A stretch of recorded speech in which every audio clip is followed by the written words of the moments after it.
Guys, good morning. कैसे हैं आप सब? आई होप आप सब ठीक होंगे। Welcome and welcome back to my channel भिन्न राज्य मौसमी। जी हाँ, सुबह सुबह मेरा शकल कुछ ऐसा ही दिखता है। शकल पे मत जाइए। सुबह उठ के जो मेरा पहला थॉट आता है मन में कि आज ब्रेकफास्ट में क्या बनाया जाए, वही सोच सोच के मैं फ्रिज खोल के देखी कि फ्रिज में मटर गाजर सब कुछ पड़ा हुआ था। उसी के साथ मैं बना ली मस्त सा पोहा, उसके साथ मिल्क वाला चाय। फिर मैं ब्रेकफास्ट देने चली गई हस्बैंड जी को। आज रिहू को ब्रेकफास्ट कराने का जो जिम्मा है ना, मैं इन्हीं के ऊपर छोड़ के चली गई थी ब्रेकफास्ट बनाने। जब वे फ्री रहते हैं, घर पे रहते हैं, तब मैं कभी कभी इनको बोल देती हूँ रिहू को खिलाने के लिए। जब वे बिज़ी रहते हैं तब करते नहीं हैं, जब थोड़ा फ्री रहते हैं तब कभी कभी कर देते हैं। फिर मैं आ गई अपना ब्रेकफास्ट करने। आज मैं हस्बैंड जी वाला जो कप है ना, उसी पे चाय पी रही थी। क्या फ़र्क पड़ता है, जो सामने मिल जाता है वही उसी में पी लेती हूँ, क्योंकि धोना तो लास्ट में मुझे ही पड़ता है। फिर मैं लगी खाना बनाने। मैं सोची कि पहले चावल चढ़ा देती हूँ, फिर मैं साग को अच्छे से क्लीन करने चल जाऊँगी। चावल बनते बनते मेरा साग भी क्लीन हो जाएगा। साग खाने में जितना मज़ा आता है ना, इसके पीछे मेहनत करने में उतना ही ज़्यादा बुरा लगता है। पहले तो साग में चुनो, फिर उसको अच्छे से काट कूट के धो धा के बहुत मेहनत करना पड़ता है। लेकिन मैं साग बनाने बैठी ही थी, अच्छे से साग को साफ़ करने बैठी थी, उतने में मेरे मन में ख्याल आता है कि अरे कपड़ा तो धुल गया है, उसको अगर पहले नहीं सुखाने गई तो सूखेगा नहीं, बाद में लेट हो जाएगा। फिर साग को छोड़ के मैं चली गई कपड़ा सुखाने के लिए। कपड़ा कुछ कुछ स्पिनर में डाला हुआ था, वो सब लेके मैं चली गई सुखाने कपड़ा। फिर मैं बाहर जाऊं घर से, रिहू साथ में ना जाए ऐसा तो नहीं होता है, रिहू को भी साथ में लेके जाना पड़ा। मैं आ गई कपड़ा सुखाने। और इधर देखिए मेरा जो छोटा छोटा पौधा सब लगा हुआ था फूल का, उसमें कितना सुंदर अच्छे से फूल हुआ है। बहुत मेहनत करना पड़ा इसके पीछे। एक्चुअली इधर ना धूप उतना अच्छा से लगता नहीं है, इसीलिए फूल उतना अच्छे से खिलता भी नहीं है। इसके पीछे बहुत मेहनत करना पड़ा, फिर जाके थोड़ा थोड़ा कुछ फूल खिला है, इसीलिए बहुत मज़ा आता है देखने में।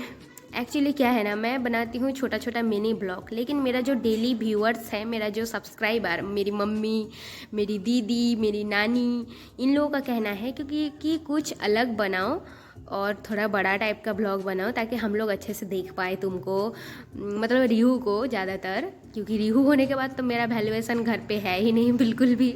इसलिए उन्हीं लोगों के चलते मुझे बनाना पड़ा लॉन्ग ब्लॉग। आप लोगों को कैसा लग रहा है प्लीज़ कमेंट करके बताइएगा।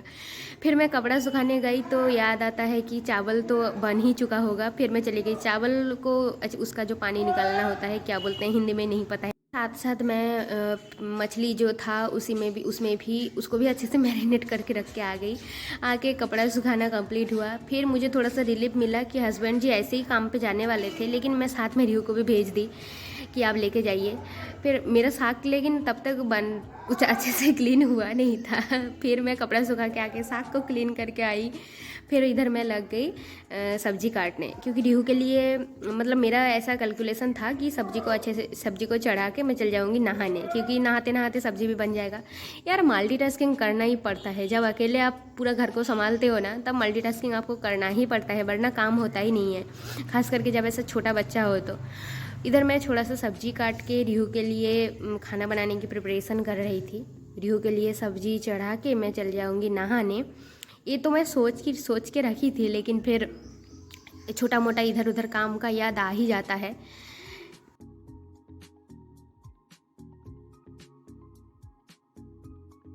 यस, आई नो कि मेरा ऐसे लॉन्ग ब्लॉग देखने में आप लोगों को उतना ज़्यादा इंटरेस्ट नहीं आ रहा होगा, लेकिन क्या करें यार, सेलिब्रिटी तो हम लोग हैं नहीं, नॉर्मल सिंपल सा हाउसवाइफ है। उसमें जितना हम लोगों का डेली रूटीन है वही मैं शेयर करने वाली हूँ आप लोगों के साथ। आगे आगे मैं सोच रही हूँ कि और भी ज़्यादा लॉन्ग वीडियोज़ बनाऊँगी। अब पहला पहला है ऐसे शूट करता हुआ, कुछ एक्सपीरियंस भी नहीं है इसीलिए कैमरा का एंगल भी ठीक नहीं था मेरा। पहले पहले तो बहुत गड़बड़ हो ही रहा था। तो कोई नहीं यार, थोड़ा सा एडजस्ट आप लोग कर लीजिए। एंड सबसे जो मेन इम्पॉर्टेंट है कि कुछ सजेस्ट कीजिए, कुछ बताइए ऐसे कमेंट में कि हाँ ऐसा करना चाहिए वैसा करना चाहिए, तब आप लोगों को अच्छा लगेगा वो सब चीज़। ठीक है, फिर मैं चली गई ये सब अच्छे से जुगाड़ करने सब कुछ का, खाना बनाने का, क्योंकि सब कुछ तैयारी करके रख के जाऊंगी नहाने। फिर आके पूजा करके जल्दी से हो जाएगा इसके लिए। एक्चुअली आज बहुत लेट हो गया था सो के उठते उठते, तो मैं जल्दी जल्दी भाग रही थी। फिर मैं रिहू के लिए सब्ज़ी चढ़ा के, रिहू तब तक घूम के आ चुका था, उसको भी अच्छे से थोड़ा खिलाना विलाना दे के चली गई नहाने। नहा के आई तो देखी कि रिहू के लिए जो सब्ज़ी चढ़ाई थी वो बन चुका है। फिर मैं फटाफट से लग गई हम लोगों का जो लंच है वो प्रिपेयर करने, क्योंकि 12:30 बजे हस्बैंड जी को निकलना है ड्यूटी के लिए और उनको लंच लेके जाना है। तो खाना बना के लंच पैक करके उनको भेजना है, फिर रिहू को खिलाना है खाना। बहुत सारा काम लगा था, बचा हुआ था बहुत सारा काम करने के लिए, उसी सब में मैं लग गई। आज सिंपल सा लंच बना रही हूँ।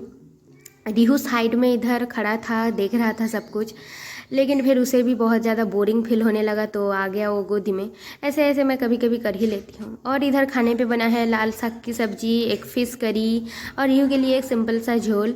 फिर मैं लग गई हस्बैंड जी के लिए लंच प्रिपेयर करने, लंच उनका पैक करने, प्रिपेयर करने नहीं, पैक करने। तो लंच पैक कर दी, लेकिन ना आज एक ट्विस्ट हुआ है मेरे साथ, वो आगे आगे चलिए दिखाती हूँ। इधर तो मैं इतना मेहनत से इनके लिए लंच पैक कर दी, उसी के साथ साथ रिहू थोड़ा सा खेल रहा था। खेलते खेलते मेरा एक शीशा वाला जो कटोरी है वो दो तोड़ के रख दिया। इधर मैं एक अच्छी पत्नी की तरह हस्बैंड जी का लंच अच्छे से पैक करके रिहू के लिए खाना प्रिपेयर करके आ गई। रिहू को मैं खाना खिलाने के लिए बैठी 1 बजे और इसका खाना ख़त्म होते होते 2:30 बज गया। फिर कैसे भी करके इसको सुला के फिर हम लोग आ गए लंच करने। उसमें ये ट्विस्ट ये हुआ कि हस्बैंड जी के लिए इतना मेहनत से मैं खाना तो पैक करके दे दी थी, लेकिन फिर घर आके वो बताते हैं कि नहीं आज मुझे ऑफिस नहीं जाना है। और इधर मैं थोड़ा एस्थेटिक सा ऐसे ट्राई कर रही थी कि ऐसे कटोरी पलट के रख दूँगी तो उसके शेप में चावल निकल के आ जाएगा, लेकिन हो गया मेरा मोए मोए। क्या था, सिंपल सा लंच प्लेट रेडी करके हम लोग चले गए खाना खाने। जब आप बहुत मेहनत से खाना बनाओ, खाना अच्छे से पैक करके दो, फिर पता चलता है कि खाना लेके नहीं जाना है, तब बहुत ज़्यादा गुस्सा आता है। लेकिन कोई नहीं, इधर ना हम लोगों के पास टेबल तो है अच्छा खासा, डाइनिंग टेबल खाना खाने के लिए, बैठने के लिए, लेकिन घर का जितना कुछ सामान है ना सब कुछ रखने का जगह बन चुका है टेबल, और हम लोग बैठते हैं ज़मीन पे खाना खाने। फिर शाम के टाइम पे मैं थोड़ा सा कॉर्न बॉयल करके फिर आटा वाटा गूँथ के चली गई। कुछ एसेंशियल सामान खरीदना था वही सब लाने के लिए, क्योंकि हम लोग जाने वाले हैं घर, यानी मेरा ससुराल, इसलिए मुझे जो जो चीज़ चाहिए था वो मैं लेके आ गई। एक ब्यूटी ब्लेंडर, एक काजल, बिंदी, फिर एक चॉकलेट। मेरा लाइटर ख़राब हो चुका था, लाइटर मेनली मैं लेके आ गई। फिर मैं रात के डिनर के लिए बनाने लग गई रोटी। मैं बनाती हूँ थोड़ा बड़ा बड़ा साइज़ में रोटी, क्योंकि मुझे ना पतला रोटी खाना बहुत ज़्यादा पसंद है, इसीलिए बेलते बेलते बड़ा हो ही जाता है। फिर ना इधर एक फ़नी सा इंसिडेंट हुआ। मैं लग रही थी ऐसे दिखाने के लिए कि मैं कितना फुला फुला रोटी बना रही हूँ, बहुत फुला फुला रोटी बन रहा है, लेकिन वो गिर गया मेरा रोटी हाथ से। स्टाइल बनाने के चक्कर में ना बहुत कुछ हो जाता है। फिर हम लोग डिनर करने लग गए। डिनर में कुछ खास तो नहीं था, सिंपल सा एक दाल बनाई थी, उसके साथ मेरा खुद का बनाया हुआ ये स्पेशल वाला घी। Okay guys, bye. आप लोगों को ब्लॉग कैसा लगा है ज़रूर कमेंट करके बताइएगा। And see you in the next blog. Bye guys.